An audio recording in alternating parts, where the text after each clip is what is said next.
So today, I've been inspired to make this video because I've been reading a lot of mean comments. Not necessarily mean, um, just factually incorrect comments about atheism and atheist channels that are getting a lot of flack. And I just wanted to talk about that today. So, I was watching a video today from Jubilee where several people uh, came together from, I think they had like approximately like one representative from each of the major religious groups. So they had a Christian, a Jewish person, a Muslim, a Hindu, and an atheist. And all of this hate was coming towards the atheists because the person in this video was Jacqueline Glenn, and she makes a lot of videos on her YouTube channel, talking about Christianity, critiquing it and criticizing it, and all these people are coming at her in the comment section saying, "You're doing this, you're just so rude, you're just so mean, where do you come off?" Telling other people that their beliefs are wrong. That's like, that's just so rude. Now, that made me really angry because the reality of the situation is so completely opposite. I just like I didn't know how this was coming out, and it was multiple people saying this over and over and over again. Each comment had at least like 400 likes on it, and I'm like, how are all these people being like fooled by this one person's rhetoric that's completely like not making sense? So I'm here because I want to talk about why it's okay to critique Christianity. Um, I'd say personally for myself, um, Christianity addresses me directly when it talks about my homosexuality being an issue with it being, what is it? Um, Sorry, I lost my train of thought. When they call me an abomination, and I should be put to death, and all these things in the Bible.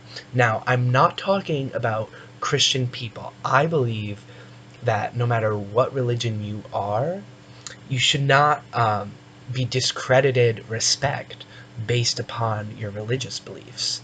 However, you can be sure that I am going to critique the religion that calls me an abomination and says I should be put to death. There is no disrespect in me defending myself against this book that's supposed to be the key book that of all of Christianity here. If you don't believe the Bible is the word of God, then you're not going to find many churches that are following your same position. So, so I just thought it was funny that they would try to tell me that I was being rude and all these different things when I'm critiquing not even them, it's their ideology and what they believe, when in reality, their ideology has been nothing but rude to me and to everyone, to be honest. But even more so, besides all that, the emotional reasons, because that's not what we're really here. We want to talk about, you know, objectively what's happening here. Christianity is not a religion, or, I mean, I don't think any religion can be, that is something based in fact and evidence. It's all based on faith and belief. Those are key words that you hear used in religion a lot. The whole point of this blind faith is that it's a hard thing to do.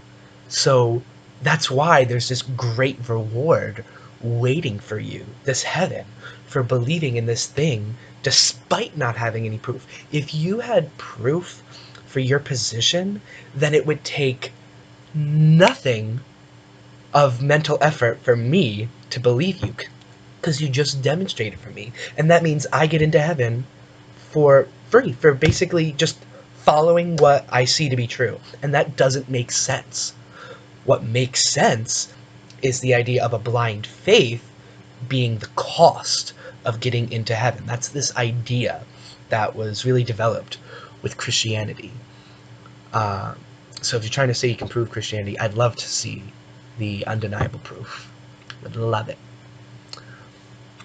But anyway, getting back to my main point, they say it's rude and it's mean to critique and criticize religion. I am here to tell you that not only for religion, but for any claim somebody makes, me not as an atheist, but me as a human, I want to know why they believe it.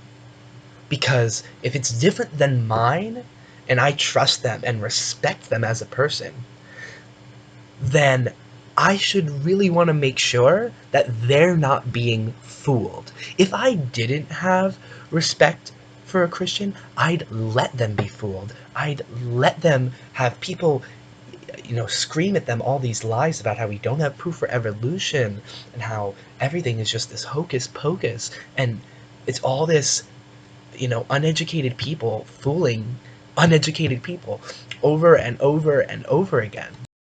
Like, I don't understand where, when you can very easily see in the media preachers of religions going on streets and trying to save these people that they think are being fooled, and they're trying to save all their lives.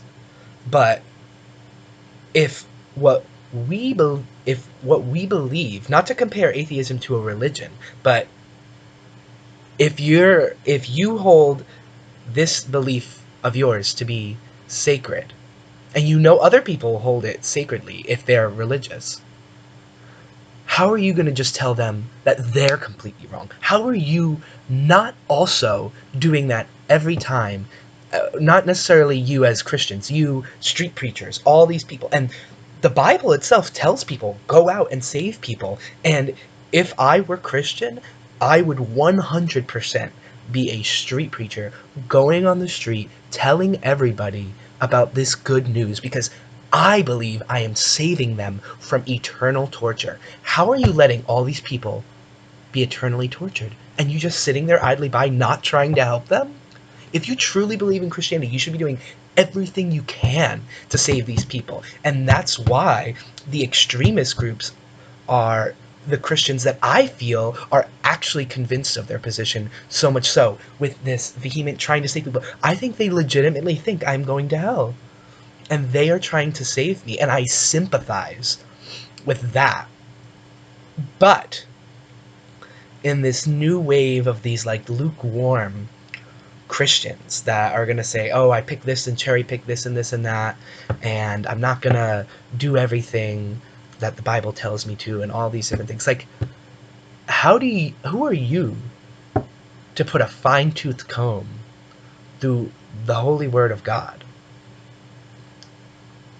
That's what I must ask. And even more so, if you accept that the Bible is not the holy word of God, and it is a fallible piece of man work, which it is, that's what it is. Um, what are you basing your choice of what you choose out of it to be? You have to come up with some kind of selection process for how you say, I'm gonna follow this rule and I'm gonna follow this rule. How could one not see how the fact that people are choosing what to believe in the Bible is a sign that we don't need it? It's as if somebody brought a list of all these different rules, and they were like, okay, now select the ones that you think will work, and then they found like, you know 10 that they liked. for instance, not necessarily like a reference to 10 commandments, just it's found 10. Are you now going to go, well, I found these 10 rules here, so I feel like this book must be pretty great if I could find these 10 great things in it, ignoring all the fact that it was basically just a hit or miss, guess and check method of trying to appeal to you in some way by saying all these different things. It's designed to appeal to you.